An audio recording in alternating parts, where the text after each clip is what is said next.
आज हम डाइपोल को आगे बढ़ाएंगे। और डाइपोल में पिछले लेक्चर में केवल और केवल हमने एक ही चीज़ सीखी थी कि डाइपोल मोमेंट कैसे निकालना होता है। शायद आपको एक दो क्वेश्चंस मैंने दिए थे करने के लिए।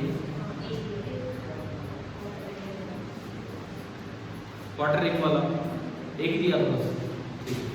मैंने ये भी कहा था आपने फॉर्मूला रिवाइज करके आना। जैसा मैंने डिस्क का सवाल करवाया, ऐसे अगर होलो स्फीयर आ जाए, ऊपर आधा होलो नीचे आधा होलो, तो क्या बनेगा? मुझे नहीं लगता कि आप पढ़ के आए हो। अरे यार, जो काम जिस दिन बताया जाए किया करो ना, वरना आपने किया हो फॉर्मूला रिवाइज।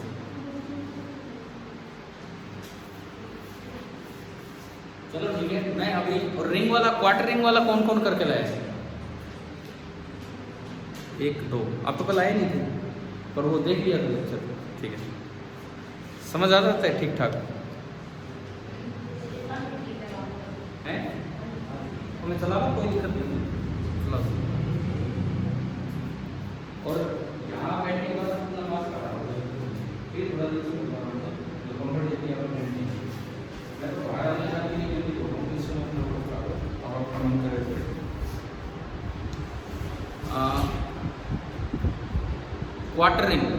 क्वार्टरिंग वाला देखिए, आपको ये दिया गया था कि ये एक क्वार्टर रिंग है। कितना चार्ज था इस पे? क्यू चार्ज था और ये रेडियस है आर और सेंटर पे रखा था -q। और आपको इसका डाइपोल मोमेंट बताना था कि कितना होगा। किस किस का आंसर कुछ निकला है क्या? लैम्डा दिया था क्या उसमें? क्यों दिया था? कोई यहाँ पे लैम्डा निकाल दिया। Lambda R square J cap गलत है। ये तो इधर होगा, ये खाली जे कैप में तो हो ही नहीं सकता। आई और जे दोनों में होगा। अगर आप इसको एक्स एक्सिस बोलते हो, अगर आप इसको वाई एक्सिस बोलते हो, तो बीच में मिलेगा। आपका क्या है?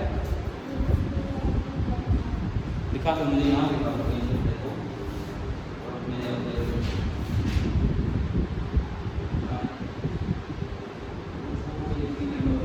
क्या मैंने कल लैम्डा दिया था क्या, या टोटल चार्ज दिया था? Total charge. तो चलिए एक बार देखते हैं इसकी टर्म्स में। नेगेटिव चार्ज तो यही बैठा ही है, मुझे किसका सेंटर निकालना है?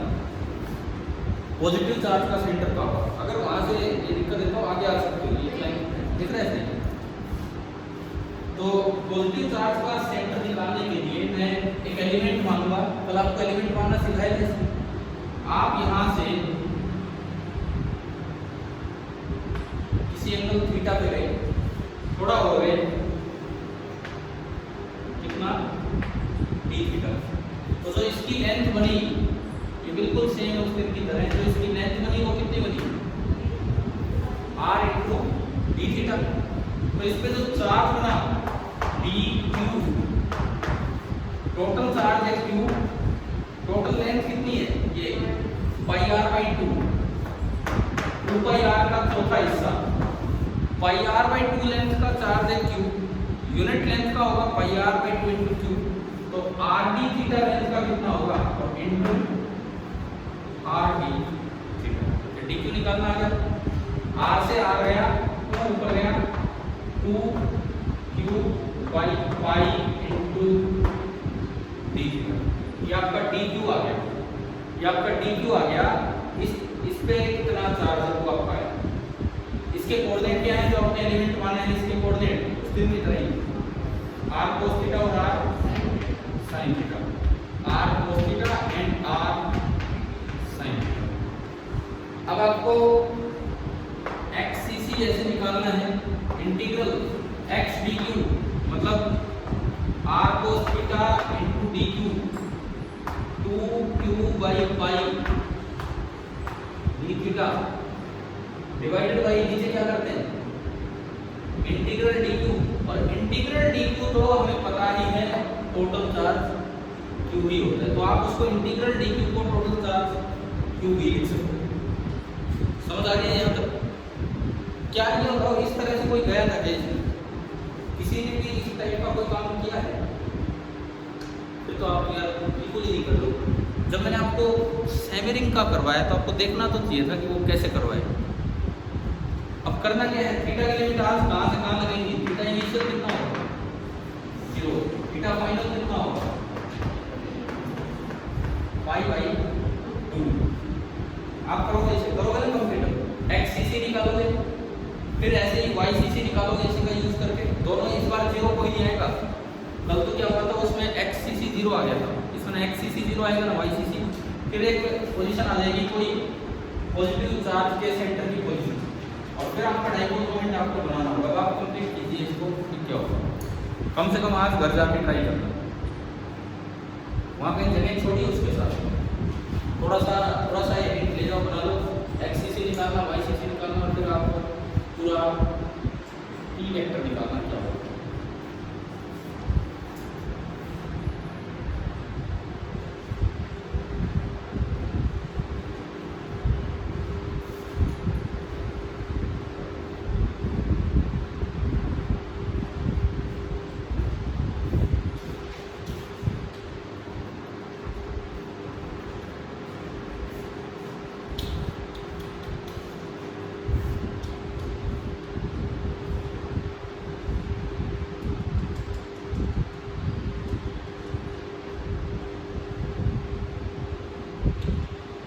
लड़की है, वो प्रोफेसर है मेरा अभी तो गवर्नमेंट कॉलेज में।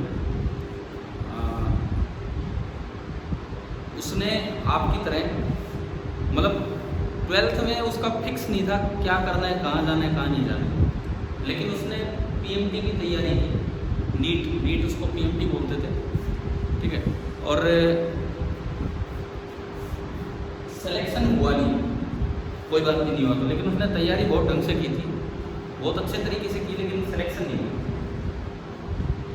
उसने फिर उसके बाद वही अपना BSc वाले लाइन में चलेगी, क्योंकि मेडिकल कॉलेज उसे मिला नहीं, DU में भी नहीं की, वो तो अपने हरियाणा के किसी कॉलेज से इस तरह से, तो उसने BSc की, MSc की, लेकिन वो कहती है कि वो जो 11th-12th की तैयारी की थी ना, उससे केमिस्ट्री इतनी स्ट्रॉन्ग होगी कि बोले मेरे को BSc और MSc कहीं केमिस्ट्री में दिक्कत ही नहीं आई।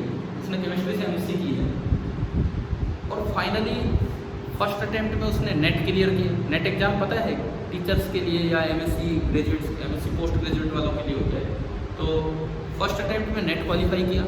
फिर 2016-17 में शायद हरियाणा सरकार की वैकेंसी निकली थी। अब प्रोफेसर की जॉब आपकी बहुत अच्छी गेजेटेड पोस्ट मानी जाती है, बहुत अच्छी पोस्ट है। जो नेट क्वालिफाइड थे उनका फिर दोबारा से स्क्रीनिंग टेस्ट हुआ, शायद पंचकुला पेपर हुआ था, उसने अपने पहले अटेम्प्ट में ही वो पेपर क्लियर किया। वो मतलब पहले हमारे साथ उन्होंने GM स्कूल में भी पढ़ाया है, PKSD कॉलेज में मैंने और उन्होंने शायद 1 साल साथ पढ़ाया था, शायद जैसा मुझे याद आ रहा है इस तरह का। तो अब उन्होंने देखो, अब मतलब शादी की एज तक पहुँचते पहुँचते तो वो प्रोफेसर थी, इस तरह का काम था, तो अभी तो पूरी ज़िंदगी बची हुई आगे जॉब करने की। तो जिसके भी दिमाग में जैसे ये हो, है ना, सुन रहे हो, जिसके भी दिमाग में ये हो कि मुझे DU में जाना है, या मुझे IIT नहीं करनी है, PMT नहीं करनी है, किसी भी एक सब्जेक्ट लाइन में जाना है, उनको भी 11th-12th की पढ़ाई बहुत ध्यान से करनी चाहिए। एक्चुअली यही बेस है जो आगे तक काम आएगा। जो यहाँ तैयारी ढंग से करेगा ना, कि नीट IIT में ना हो लेकिन वो फेल नहीं हुआ, ये पक्की बात है। जिस भी लाइन में जाएगा बहुत अच्छे से जाएगा। और ऐसा हो रहा है कई बच्चे गलत तैयारी से रट के भी IIT क्लियर कर देते हैं, वहाँ उनसे 4 साल में डिग्री नहीं होती, फिर वो और भी ख़राब हो जाते हैं। और दूसरी बात, जो नॉन मेडिकल के स्टूडेंट हैं, एक चीज़ दिमाग में डालो, IIT केवल BTech के लिए नहीं है। IIT से बहुत एक अच्छा कोर्स है, 5 साल का इंटीग्रेटेड कोर्स, BSc MSc वाला। जो बच्चे DU जाते हैं BSc करने, वो उन्हें वहाँ जाके पता लगता है यार IIT JAM का पेपर देना है, और उसके थ्रू फिर IIT से MSc करने जाएंगे। तो उनसे बेटर है कि आप 5 साल का कोर्स यही लो सीधा। तो आप कोशिश तो करो, BTech मत लेना, जो लेना वो लेना, लेकिन आप ट्राई तो करो कि एक अटेम्प्ट में हम क्लियर तो करके देखें। जो बच्चा आगे UPSC एक बड़ा अच्छा सा टारगेट रहता है, और लगभग 11th-12th में मन में आती भी आगे चल के हम ये करेंगे। UPSC का टारगेट अचीव करने की हिम्मत तब बनती है जब आप इस लेवल के टेस्ट छोटे छोटे क्वालिफाई करते चलो। आप अभी IIT JEE क्लियर करके दिखाओ, नीट क्लियर करके दिखाओ, अपने आप कॉन्फिडेंस आएगा कि हाँ भाई UPSC भी हो सकता है। ठीक है, तो जो अभी पढ़ने को मिल रहा है उसको ढंग से लेके चलो। इसलिए मैं कह रहा हूँ टेस्ट में नंबर बहुत कम आ रहे हैं, अगले टेस्ट में होगा ठीक ठाक काम। कोशिश तो करो और एब्सेंट मत रहा करो टेस्ट वाले दिन, आना ही है। चलिए अब हम आगे बढ़ते हैं। तो आज का जो हमारा टॉपिक है, जो मतलब 5 बजे शुरू हो सकता था लेकिन वो अभी शुरू हो रहा है, वो टॉपिक है, कल हमने डाइपोल का डाइपोल मोमेंट लिखना सीख लिया। अब हम आज उसका फील्ड निकालना सीखेंगे, बिकॉज हमने जो स्टार्टिंग की है वो है जनरेशन ऑफ इलेक्ट्रिक फील्ड। पहले निकाला पॉइंट चार्ज का, फिर निकाला ग्रुप ऑफ पॉइंट चार्ज का, अब किसका आएगा, डाइपोल का। तो इन सब चीज़ों पे चलने से पहले मैं एक वर्ड यहाँ पे यूज़ कर रहा हूँ, पॉइंट डाइपोल या प्योर डाइपोल या आइडियल डाइपोल, हेडिंग ये डाल दो, पॉइंट डाइपोल या प्योर डाइपोल या आइडियल डाइपोल।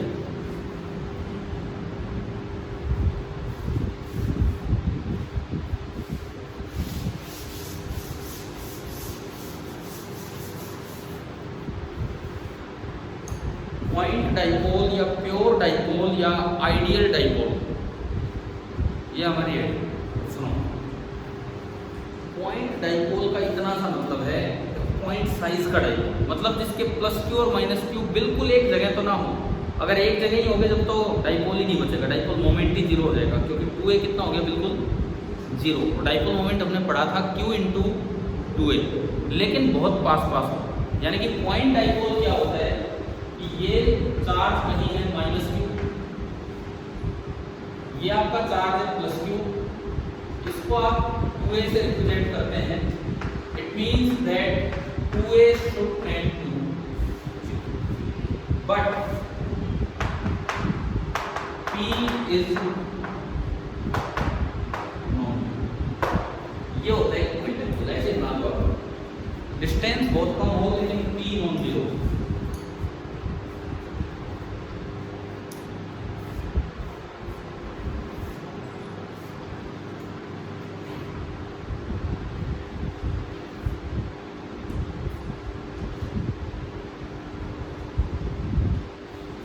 और देखो एक एग्जांपल देता हूँ, मैथमेटिकल एग्जांपल।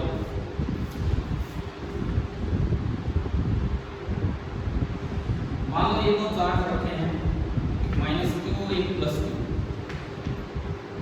इनके बीच की जो सेपरेशन है, सेपरेशन आपको दी गई है r माइनस क्यू। ये इनके बीच की सेपरेशन है r माइनस, समझ आ रहा है, ठीक है।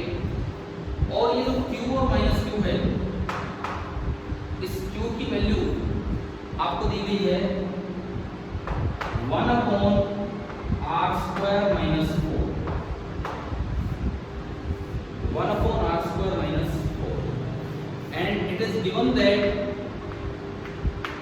r tends to 2। r is not equal to 2 but r tends to 2 के बहुत पास है।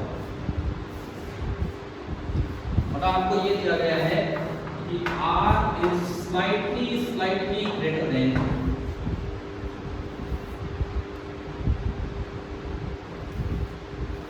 क्या ये आइडियल डाइपोल है, क्या ये पॉइंट डाइपोल या प्योर डाइपोल है? डिस्टेंस कितनी इनके बीच की, r minus 2, and r is nearly equal to 2, तो 2 माइनस 2 लगभग कितनी होगी डिस्टेंस, जीरो। एग्जैक्टली जीरो भी नहीं है क्योंकि r थोड़ा सा बड़ा है, तो क्या बन गया पॉइंट डाइपोल।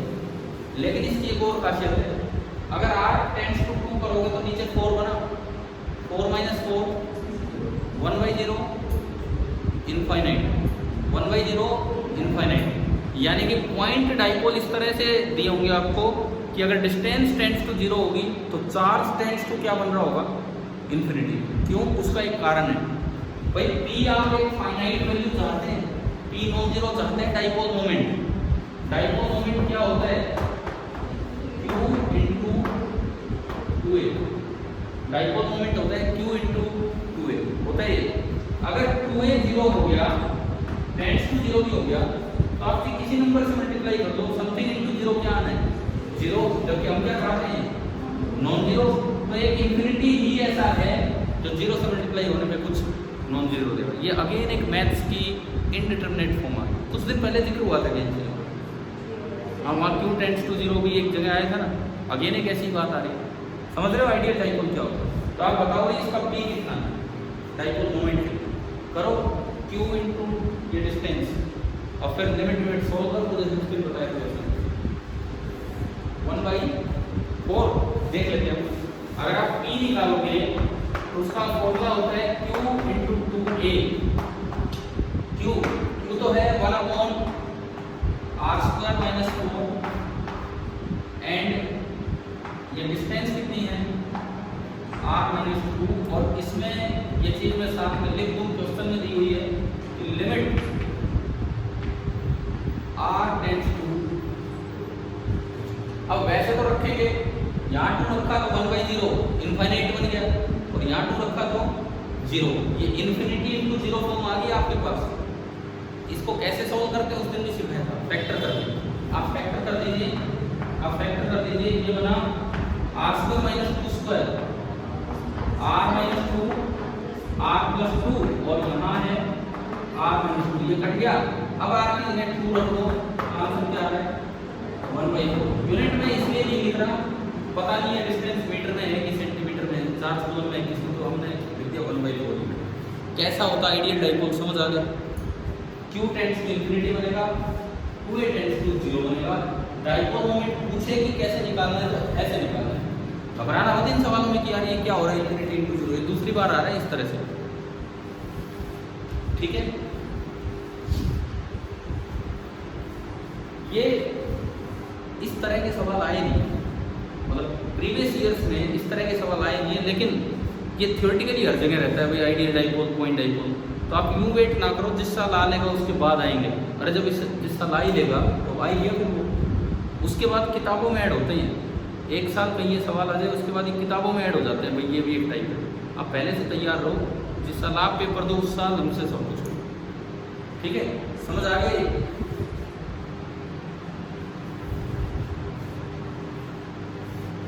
अब हम फील्ड निकालना सीखेंगे कि एक डाइपोल का फील्ड कितना कितना होता है, कैसे निकालना है, देखिए।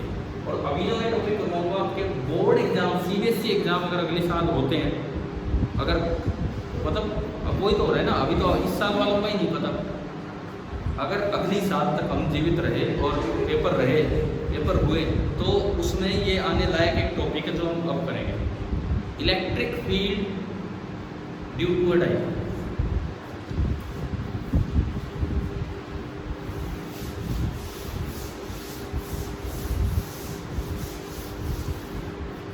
Electric field due to a dipole. अब बिल्कुल फील्ड इंटेंसिटी निकालेंगे कि डाइपोल की वजह से कहाँ कितनी इंटेंसिटी है।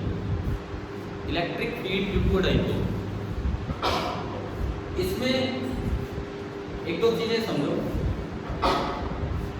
P, ये तो हम मानेंगे कि डाइपोल का क्या है, dipole moment.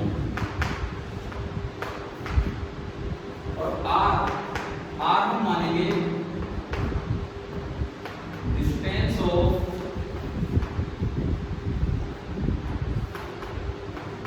Field point from the field point, मतलब जहां आपको फील्ड निकालना है, from the centre of dipole. यह मानेंगे distance of field point from the centre of dipole, ठीक है। अब इसमें स्टार्ट करते हैं पहला topic, at the axis. Axis of dipole पे बोलिए, या इसे एंड ऑन पोजीशन भी बोल देते हैं।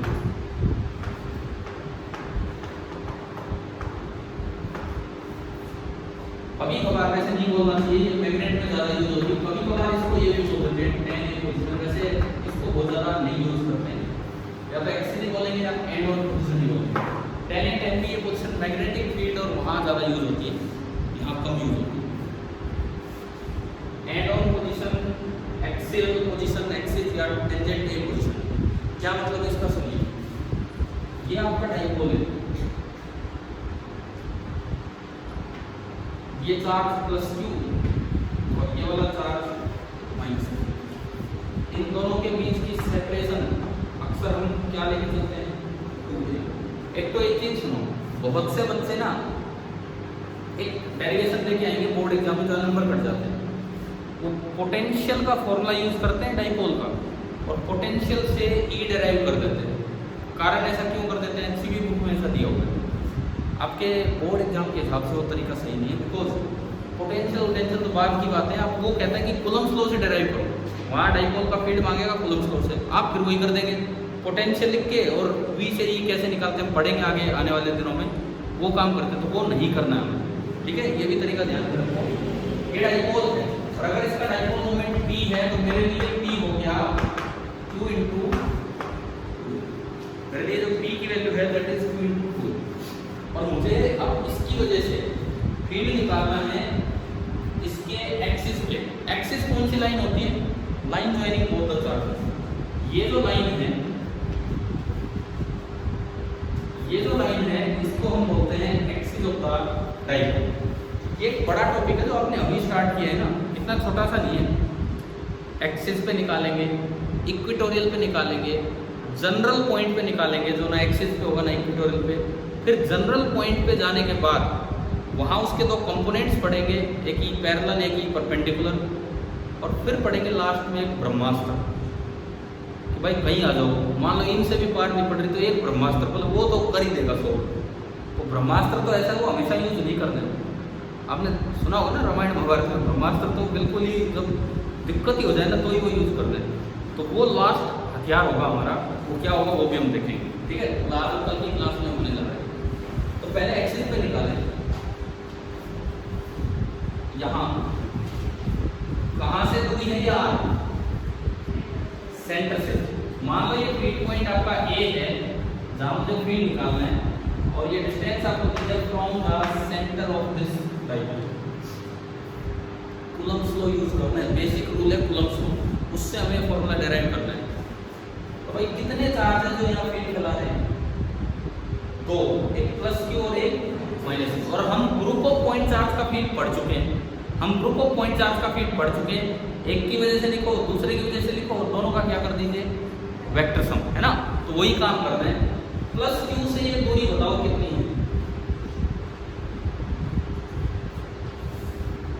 ये r है, ये कितनी है, ये कितनी आती a, तो ये कितनी होती r माइनस a, समझ गए। तो इस प्लस q की वजह से यहाँ जो फील्ड लिखेंगे रेडियली आउटवर्ड होगा कि रेडियली इनवर्ड।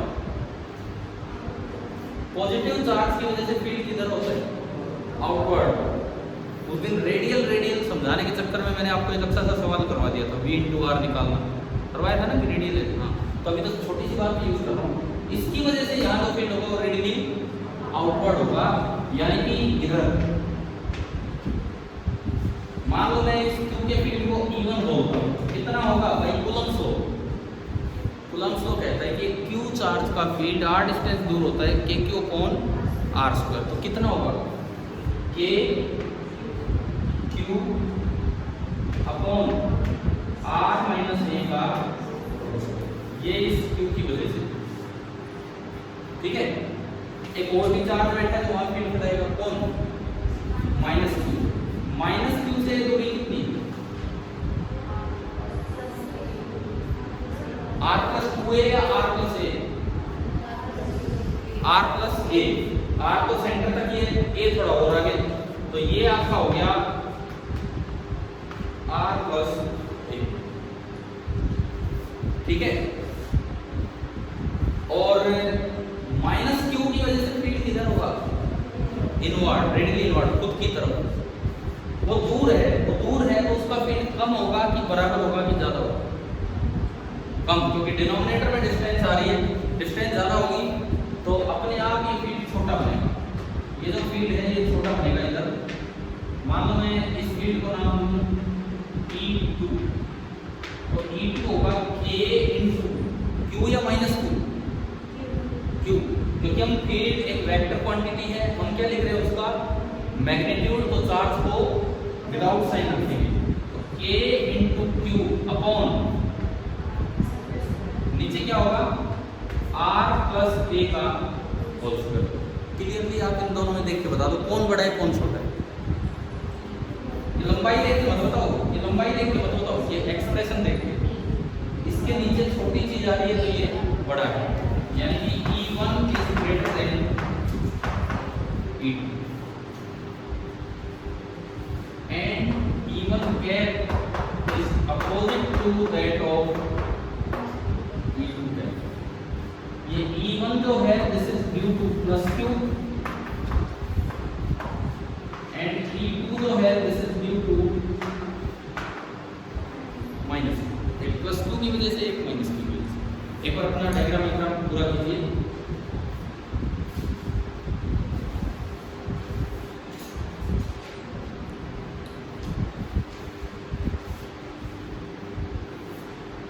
क्योंकि वेक्टर क्वांटिटी है तो मैं सीधा तो ऐड कर नहीं सकता, मुझे वेक्टर सम करना पड़ेगा। तो नेट फील्ड जो होगा ए है, net field at A this will be vector sum of E1 and E2। Superposition principle यहां लगा है या सुपरपोजिशन प्रिंसिपल उनको लिखने में लगाया है? मैंने सुपरपोजिशन प्रिंसिपल का यूज यहां किया है या सुपरपोजिशन प्रिंसिपल का यूज उनको लिखने में किया है?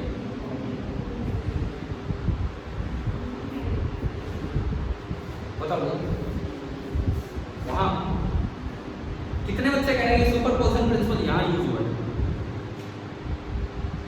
कितने हैं? एक। कितने बच्चे कह रहे हैं कि सुपरपोजिशन प्रिंसिपल का यूज यहां हो चुका है? ये सारे सही है। हम शायद बहुत शुरू से बोलते आ रहे हैं सुपरपोजिशन प्रिंसिपल ये नहीं कहता कि net some is vector sum. कई तो बच्चे लिख ही इतना गलत देते हैं। उसमें एक और स्टेटमेंट है जो बहुत इंपॉर्टेंट है, किसी एक का फील्ड जब लिखोगे वो दूसरे के होने पे डिपेंड नहीं करेगा, इसीलिए कूलम्ब्स लॉ लगा है। दूसरे का फील्ड पहले के होने पे डिपेंड नहीं करता, इसीलिए कूलम्ब्स लॉ लगा है।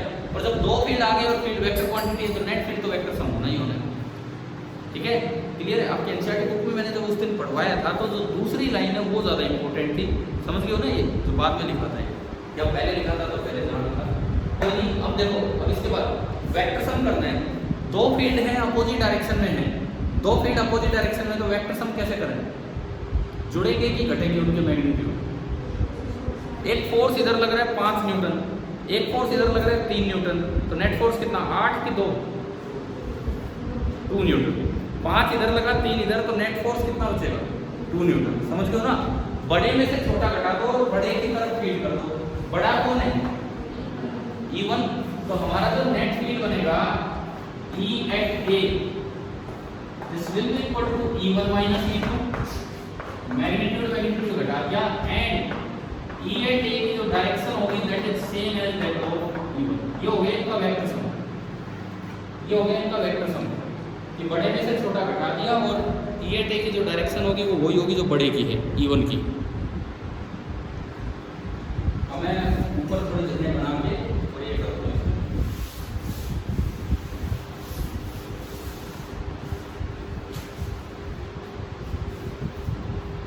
तो E at A का मैग्नीट्यूड अगर मैं आगे बढ़ाऊं, E1 माइनस E1 उधर है K Q upon R minus A का होल स्क्वायर माइनस E2 ये रहा K Q upon R plus A का होल स्क्वायर। ये तो मेरे पास आया मैग्नीट्यूड, ये तो मेरे पास आ रहा है मैग्नीट्यूड।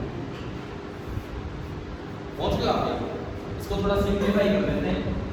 K इंटू Q आपने कॉमन लिया,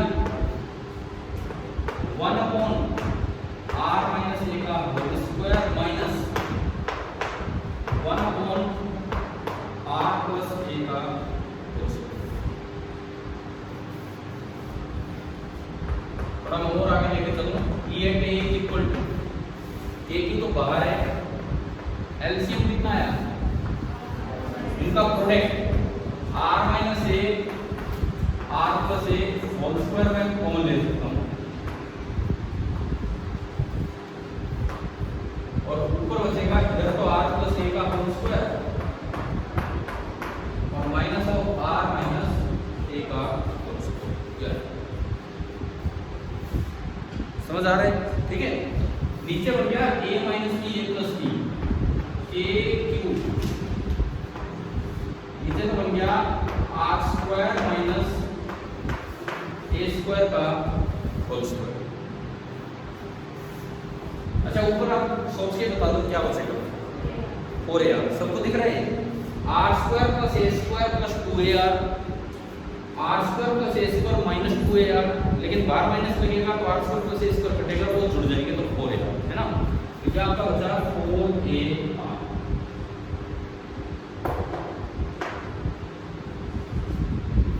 ठीक है ना यहाँ तक। अब आप एक बार p को लाने की कोशिश किया करो, p, क्योंकि सवाल का जो आंसर होगा एक्सप्रेशन होगा q और a में कभी नहीं जाएगा, p में जाना चाहिए। q इंटू 2a उसमें बन रहा है कहीं ऊपर, एक 2 अलग कर दो और एक 2 बन गया q इंटू 2a। तो अगर मैं इसको आगे बढ़ाऊं, देखो अगर मैं इसको आगे बढ़ाता हूँ उसी में, तो ये आपका बनेगा q इंटू 2a को अगर मैं एडजस्ट करूं तो e at a that is equal to 2a q into 2a into r upon r square minus a square का होल स्क्वायर। तो e एट a का मैग्नीट्यूड आया 2a p r upon r square minus a square whole square. Equation number 1 यहाँ तक पहुँची हो।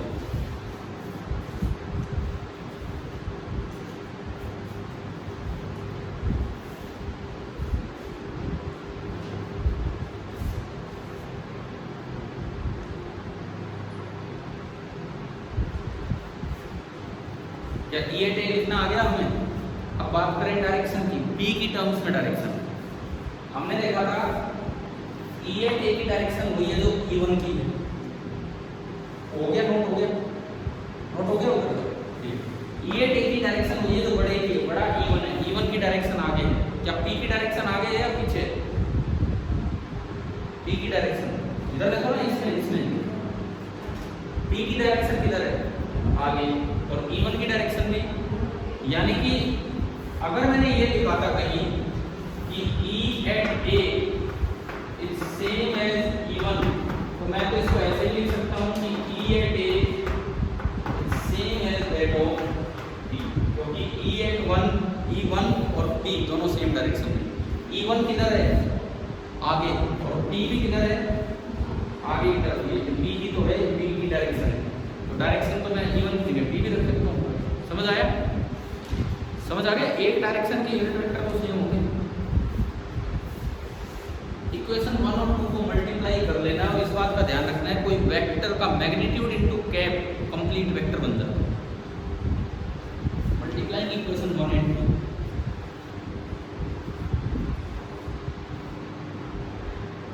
Multiplying equation 1 and 2।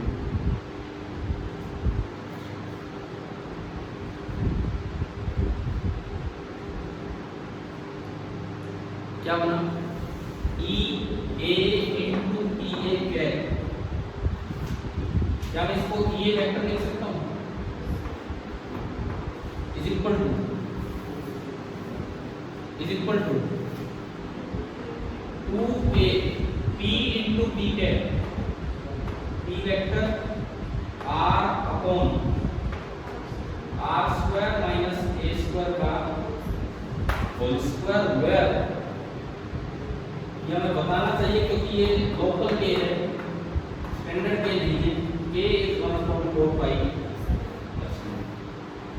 ये axis पे फीड आ रहा है,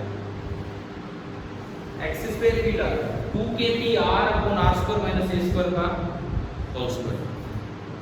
यहाँ तक आया डेराइव करना। अब चलें इसके स्पेशल केस पे, इसके बाद लिखना ये होने के बाद स्पेशल केस, एक्सिस वाले का ही एक special case.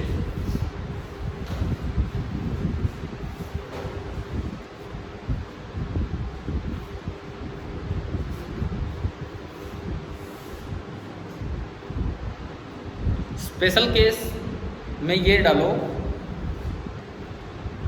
Either the field point is far away, either the field point is far away, या तो यूं बताया जाए कि भाई फील्ड पॉइंट बहुत दूर है, और द डाइपोल इज शॉर्ट और पॉइंट डाइपोल, और द डाइपोल इज शॉर्ट छोड़ो, और the dipole is point dipole, और the dipole is point dipole. वो सोर्ट तो उसमें आ गया। आपने क्या लिखा है, either the field point is, इसका मतलब अपने आप ही है कि डाइपोल कैसा है, छोटा है। भैया आप बहुत दूर गए तो आपके लिए डाइपोल कैसा होगा, छोटा ही दिख जाएगा। और दूसरा केस कौन सा है, डाइपोल कैसा ले लिया आपने, पॉइंट डाइपोल। पॉइंट डाइपोल में तो उसका साइज टेंड्स टू 0 था। पॉइंट डाइपोल के लिए सारे पॉइंट बहुत दूर हो गए। ये बात दिमाग में रखना।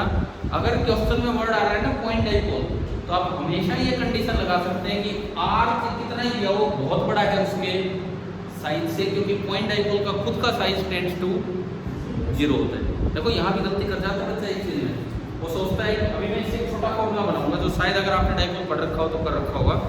बच्चे सोचते हैं वो तभी लगता है जब डाइपोल शॉर्ट हो, मतलब वो तभी लगता है जब पॉइंट बहुत ही दूर हो। लेकिन अगर क्वेश्चन में डाइपोल पॉइंट डाइपोल है ना, तो चाहे पॉइंट पास दे देगा तब भी डाइपोल से बहुत ही दूर रहेगा, वो हर पॉइंट पे वैलिड होता है। ठीक है, पहले चलते हैं हम उस केस पे। तो उस केस की कंडीशन अगर इसमें यूज करें,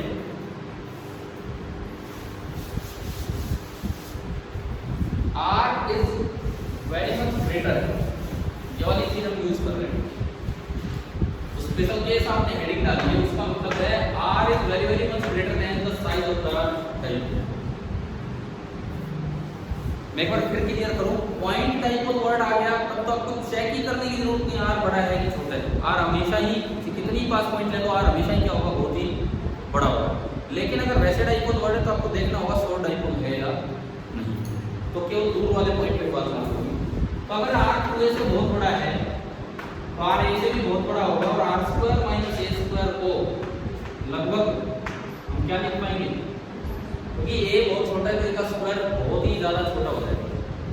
ठीक है, और अगर आपने r square minus a square को आर स्क्वायर लिख दिया तो ई एट ए क्या बना, e at 2 a e r upon नीचे क्या बन गया, आर इज 4, एक आर से एक आर गया, तो ई एट ए जो हमारा आया, E at A it is coming out to be 2kp upon R. बच्चे ये फॉर्मूला याद रख के जाते हैं, वो तो कोई बात नहीं, नहीं भी याद हो तो, वो नहीं भी याद हो तो क्या है, दोनों का अलग अलग निकाल कर वेक्टर सम कर दो, दोनों का फील्ड अलग अलग निकाल के वेक्टर सम कर दो। लेकिन अगर डाइपोल छोटा है, पॉइंट डाइपोल है, तो आपको ये डायरेक्ट लगना है 2kp upon r cube, where k is 1/4 pi, ये तो है ही। एक्सिस ऑफ द डाइपोल पे जो इलेक्ट्रिक फील्ड आया उसका एक्सप्रेशन आ गया 2kp अपॉन आर। मैं बस वैसे एक आइडिया लेने के लिए, कितने बच्चों को एक फॉर्मूला याद है 2kp अपॉन आर।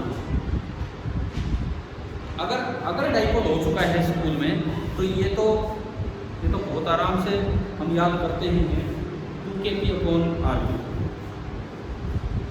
पता नहीं क्या हो गया, बाहर फिर से लकड़ियाँ लेके घूम रही।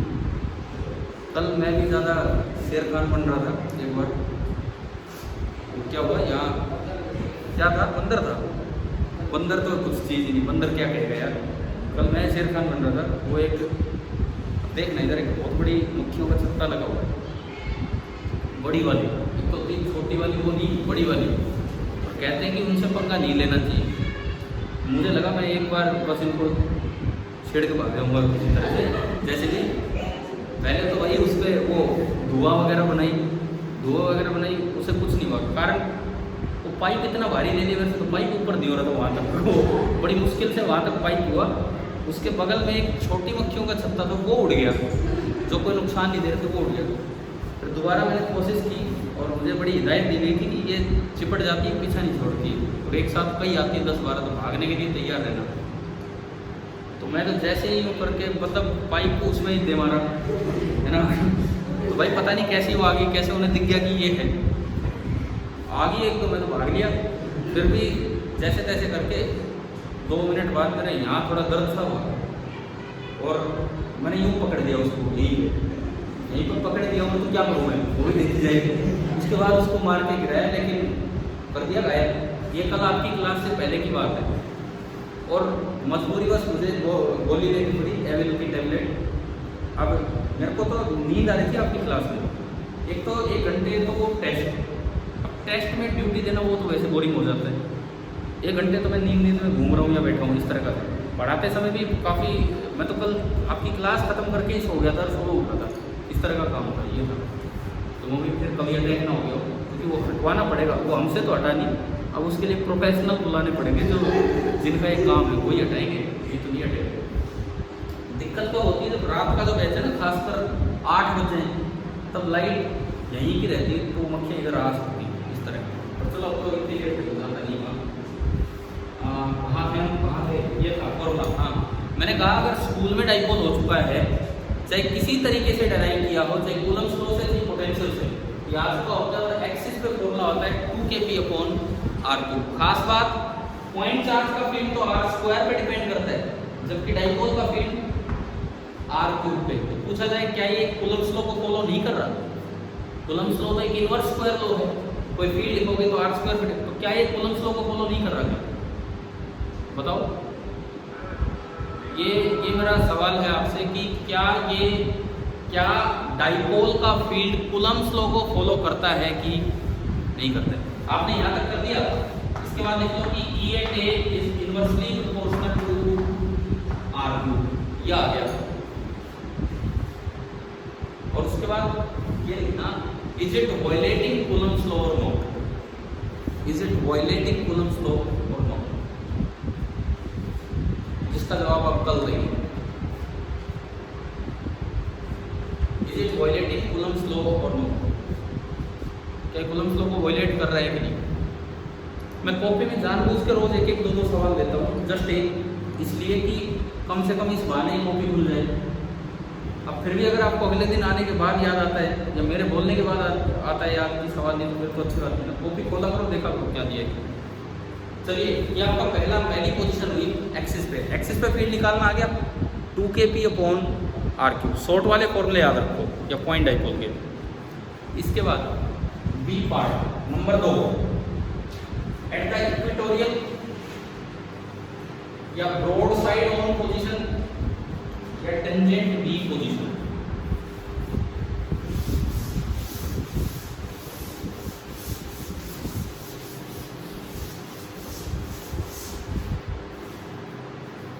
सेकंड हमारा है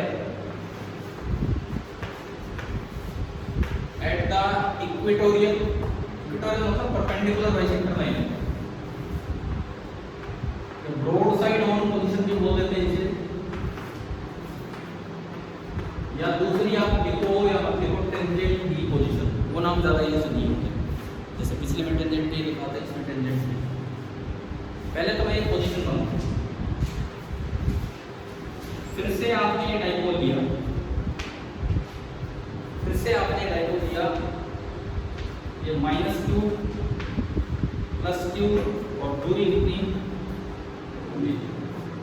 इस बार पॉइंट कहां लेना है? Perpendicular bisector. एक्सिस तो एक ही होता है, लेकिन परपेंडिकुलर बाइसेक्टर तो इनफाइनाइट होते हैं।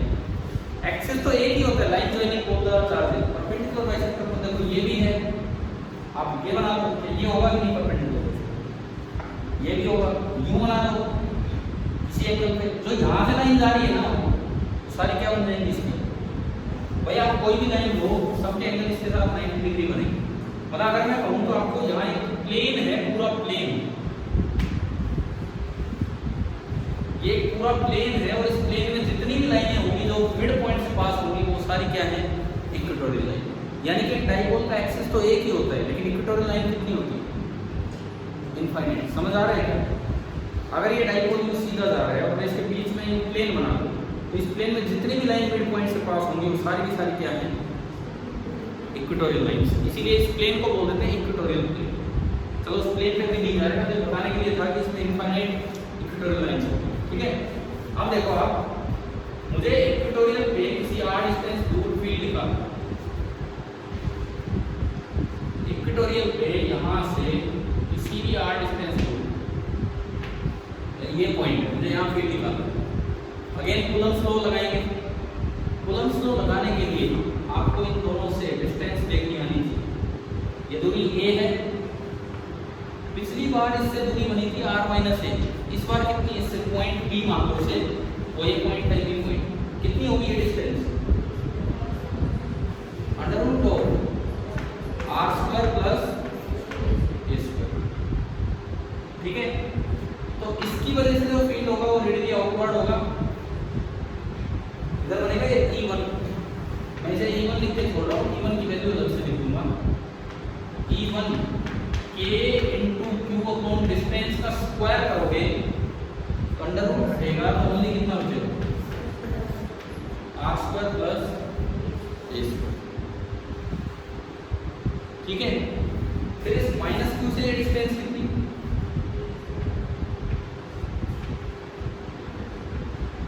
ये दूरी कितनी, same, under root R square plus A square. और माइनस क्यू का फील्ड किधर होगा, इनवर्ड, खुद की तरफ इधर होगा। ये मान लो E2 कितना होगा, यही हो जाएगा। E2 भी मैं अगर देखूं तो E2 भी यही हो जाएगा, KQ upon R square plus A square, KQ upon R square plus A square. Clear हुआ? इन दोनों का रिजल्टेंट निकालना है तो पैरेललोग्राम कंप्लीट होगा और ये बनेगा रिजल्टेंट। मैंने जानबूझ के इसके पैरेलल बना दिया क्योंकि ये आएगा पैरेलल, अभी देखेंगे ये पैरेलल आएगा, ठीक है पैरेलल आएगा लेकिन नीचे नहीं, ठीक है क्यों आएगा पैरेलल वो भी देखेंगे, कितना आएगा वो भी देखेंगे।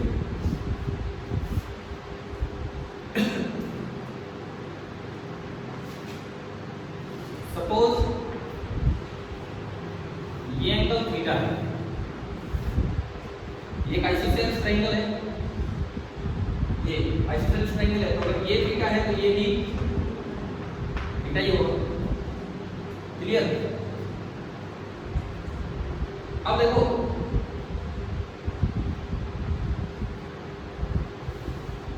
ये अगर जो एंगल मैं मानूं, ये पूरा एंगल,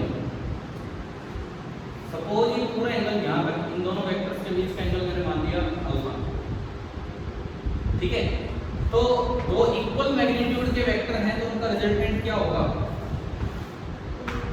2 टाइम्स, भाई वो तो अभी है, वो तो अभी है जो पिछली बार लिखा था, E and B will be equal to E1 plus E2 vector sum, लेकिन E1 का मैग्नीट्यूड और E2 का मैग्नीट्यूड दोनों क्या है, सेम। तो आप रिजल्टेंट सीधा लिख सकते हो उससे आगे, 2 times magnitude of any one KQ upon R square plus A square into cos of half angle. पूरा एंगल कितना माना है, अल्फा, और हाफ एंगल कितना बनेगा, कोस ऑफ अल्फा भाई। ठीक है, अब ये देखो ये पूरी स्ट्रेट लाइन है, ये पूरी एक स्ट्रेट लाइन है, ये पूरी एक स्ट्रेट लाइन है, ये अल्फा, तो क्या ये पाई माइनस अल्फा बच गया, पूरी एक स्ट्रेट लाइन है वो अल्फा, इस अंदर वाला बचेगा वो कितना बचेगा, पाई माइनस अल्फा। और एक ट्रायंगल के तीन एंगल्स का सम पाई होता है, theta plus pi minus alpha should be equal to pi, theta plus pi minus alpha should be equal to pi, pi से pi cancel, it means alpha को मैं क्या लिख सकता हूं, 2 थीटा। आ रहा है ना समझ, आ रहा है समझ। अल्फा को अगर 2 थीटा इसमें रखोगे तो 2 थीटा बाई 2 यानी कि कितना होगा, कोस के आगे क्या बचा, थीटा बचा, ओनली थीटा। ये आपका आया E एंड B निकल के आया 2 times KQ upon R square plus A square और इनटू कोस थीटा। आ रहा है समझ? मैंने अल्फा की जगह 2 थीटा रख दिया तो 2 थीटा बाई 2 से कोस थीटा, कोस थीटा इस ट्रायंगल से आप निकाल सकते हो, कोस थीटा कितना होगा, बेस अपॉन हाइपोटेन्यूज, तो a upon under root R square plus A square उसमें रखा हमने, तो E एंड B जो मेरा बना 2 times K into Q, cos theta रखोगे A अपॉन दिस थिंग, ऊपर तो A आया और नीचे देखो अंडर रूट जा रहा है, under root by power half, under root by power half, और ये कितनी पावर पहले से 1 और हाफ पावर कितनी होगी जुड़ 3/2, ये आपका बना R square plus A square की पावर 3/2। अगेन आप Q into 2A को इकट्ठा कर सकते हैं, अगेन आप Q into 2 into A को इकट्ठा करके क्या लिख सकते हैं, डी। तो ई एट डी का मैग्नीट्यूड आया k p upon r square plus ए स्क्वायर की पावर 3/। ई एट डी का मैग्नीट्यूड आया k p upon r square plus ए स्क्वायर की पावर 3/। मैग्नीट्यूड तो आ गया, डायरेक्शन मैग्नीट्यूड तो आ गया, डायरेक्शन देखो गति नोट करनी है और डायरेक्शन देखिए। हम जानते हैं कि दो इक्वल मैग्नीट्यूड के वेक्टर्स होंगे तो रिजल्टेंट हमेशा बाइसेक्ट करेगा, पता है कि नहीं है? दो इक्वल मैग्नीट्यूड के वेक्टर्स का रिजल्टेंट हमेशा बाइसेक्ट करेगा। तो अगर ये पूरा एंगल अल्फा है तो ये कितना बचा? अल्फा/2। और ये भी कितना बचा? अल्फा/2। क्या ये क्लियर हो रहा है? ये एंगल कितना है? थीटा। ये एंगल कितना है? अल्फा/2। और आपने अभी थोड़ी देर पहले क्या प्रूव किया था कि अल्फा/2 इज इक्वल टू थीटा। अभी तो किया था। देखो दो इक्वल मैग्नीट्यूड का रिजल्टेंट उनको बाइसेक्ट करेगा तो अल्फा/2 और अल्फा/2। ये नीचे थीटा है। अगर मैं इन दोनों को पैरेलल लाइन मानूं तो क्या ये अल्टरनेट इंटीरियर एंगल हो गई? क्योंकि अल्फा/2 इज इक्वल टू थीटा है। सिंस अल्फा/2 is equal to theta, it means जो EB वेक्टर है that is parallel to P vector. EB vector parallel to P vector है लेकिन डायरेक्शन अपोजिट है। It means EB cap is equal to minus P cap. Equation number 2 और ये equation number 1 आया कि नहीं? ये डायरेक्शन भी एग्जैक्टली अपोजिट क्यों आई? डायग्राम से नहीं हुआ, 2 3 में 1 और 2 को मल्टीप्लाई करो। किसी बात नहीं करें, 1 और 2 को आप मल्टीप्लाई कर दीजिए।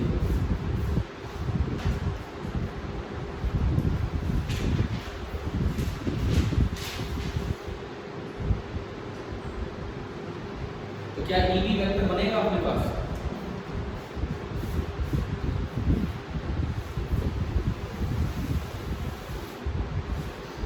बताओ EB वेक्टर बन गया। 1 और 2 को मल्टीप्लाई करने पे EB वेक्टर कितना आया? 2 तो है ही। 3 टू P के P वेक्टर और एक माइनस बाहर, तो माइनस AP अपॉन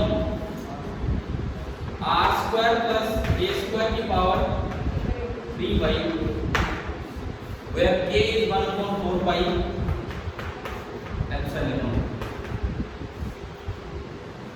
लास्ट एक छोटा सा काम आज का, कल कंटिन्यू करेंगे इनको विद डायग्राम की। क्या था एक्सिस पे डायरेक्शन आई है और क्या इक्वेटर पे, माइनस की क्या है। आज का आखिरी काम स्पेशल केस, वही सेम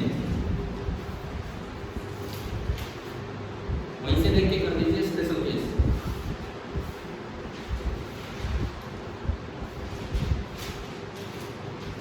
लिखा था ना, या तो पॉइंट दूर है या फिर डायपोल एक पॉइंट डायपोल।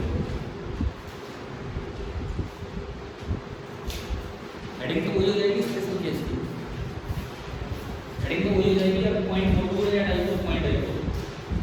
ऐसे में आपका R बहुत बड़ा होगा A से या 2A से, तो R square plus A square को आप फिर से क्या लिख देंगे? R स्क्वायर, और R स्क्वायर की पावर 3/2 कितना हो जाएगा? R स्क्वायर की पावर 3/2 कितना हो जाएगा? R3। तो हमारा आया माइनस KP/R3। माइनस साइन का क्या मतलब है? वैसे तो दिख रहा है डायरेक्शन अपोजिट है, पर कल समझेंगे इसको। तो हमारे पास दो फॉर्मूले आ गए। एक्सिस पे तो आया 2KP/R3 और इक्वेटोरियल पे आ रहा है -KP/R3। ठीक है, कल कंटिन्यू करते हैं इस काम को।